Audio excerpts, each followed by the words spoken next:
Jenny with Haphazard Book Nook, and today I am going to be doing a very large book haul.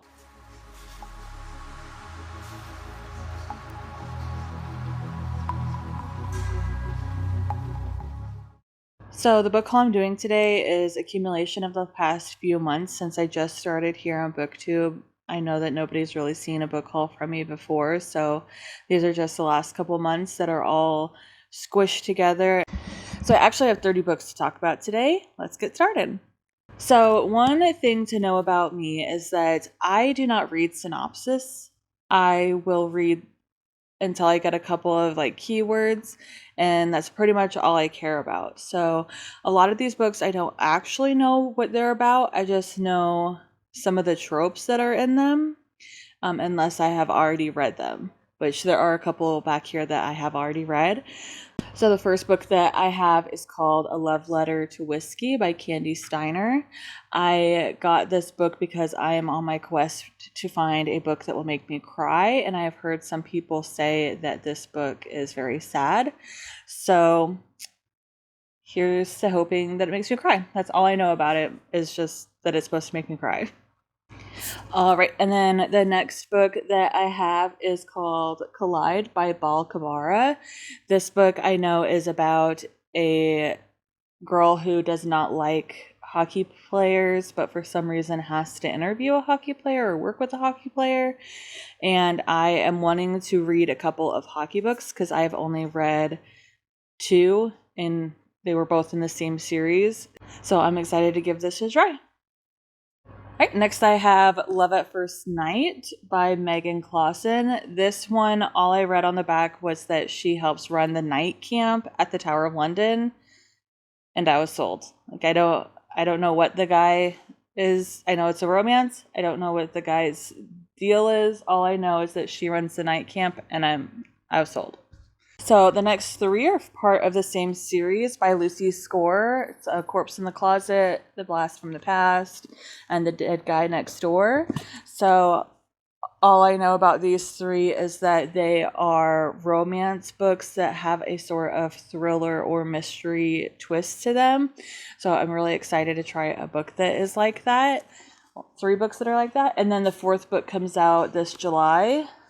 And so I'm excited to try them all out and see how I like mystery romances. All right, my next book is called Goodbye Earl by Lisa Cross Smith. So the only reason I actually got this one is because of the Dixie Chicks song, but it's a revenge novel, so that means thriller to me, possibly more on the campy side of it, which sounds amazing, and I'm super excited to get to this one. It is one I'm hoping to get to in July. The next book I have is called Dreadful by Caitlin Rozakis. I got this because it sounded adorable. It's about a dreadlord who loses his memory and is trying to get by and not let people know that he does not remember anything about himself, including his own name. So this copy is adorable because of all the little garlics and skulls that are all over it. I am actually about halfway through with this one, and it is so cute so far. I'm loving it. Right, and then the next book I have talked about before, it is called Love and Hot Chicken. This book's by Mary Lisa Hartong, and this book I have actually read already, so this will be in my wrap-up for June. So what drew me to this book is that on the back it talks about throwing ashes off of a roller coaster in Dollywood, and that was all I needed to know to go into this book. The next books that I have are part of a kind of standalone series that are all interconnected, but there is an overarching story throughout them, and that is the series by Olivia Dade. It starts with spoiler alert, and then all the feels, and ends with Shipwrecked. I've read all three of these, my favorite being Shipwrecked because of where it is set. I will be talking about this also in my wrap-up for June.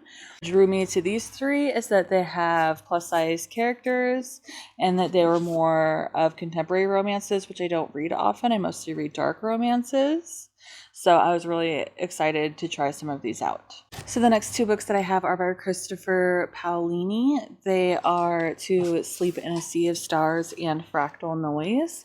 I got these two books because I was interested in space-themed books after I finished Dead Silence. It was a buddy read with my friend Steph from My Kind of Steph. And after I read that, I was super intrigued about reading more space-themed books. There are a couple other space books that I read in June that will be in my wrap-up, so you'll be able to see those as well.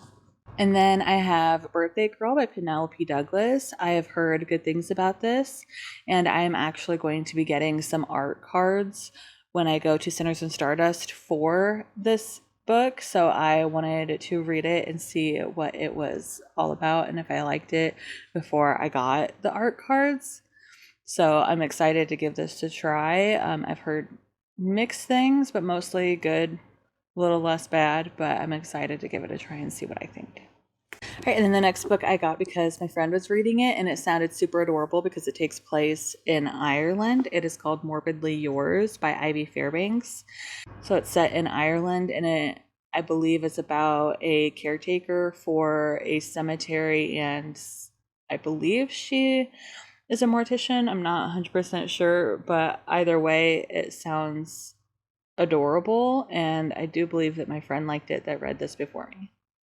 Next is Don't Let In the Cold by Keely Parak. I got this book because it is set in an isolated countryside, it sounds like. A cabin, a stranger, a storm. That's really all I needed to know. Sounds spooky. I love horror books that are set but like isolated, especially like that are out in the middle of nowhere.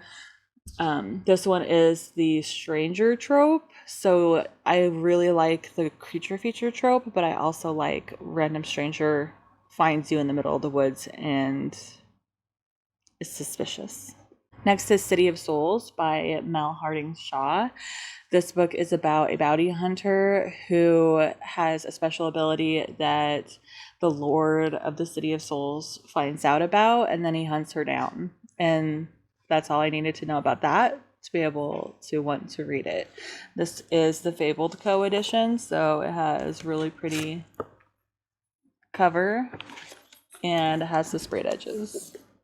Next is a book called Off to the Races by Elsie Silver. This book is set in a small town. It is a romance, and it is about training horses. But what drew me into this book is the fact that one of the characters' names is Billy Black, which is one of the characters from Twilight.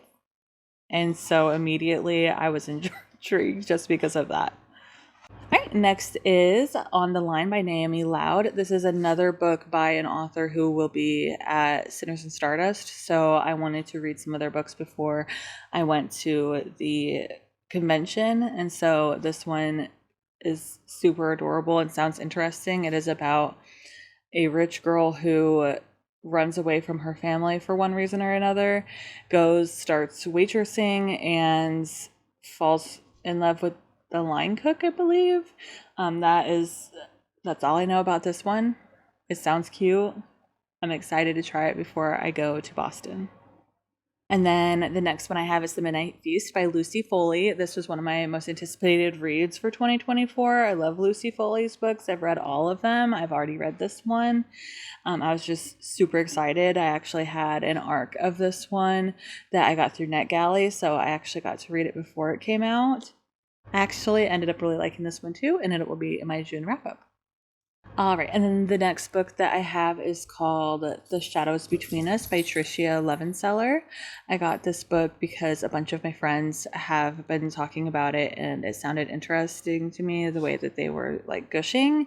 I don't actually know, aside from the fact that it's a fantasy, what it's about, but I am excited to try it since I'm not the biggest fantasy person, to hopefully go ahead and get another one that I do like and be able to talk about it. All right, and then I have Ghost Story by Peter Straub. This one sounded amazing. It is about 4 men who come together and tell like ghost stories, but some of the ghost stories are true. So it sounds like small town, possibly isolated, maybe in the woods. I can't really tell. It definitely looks like it.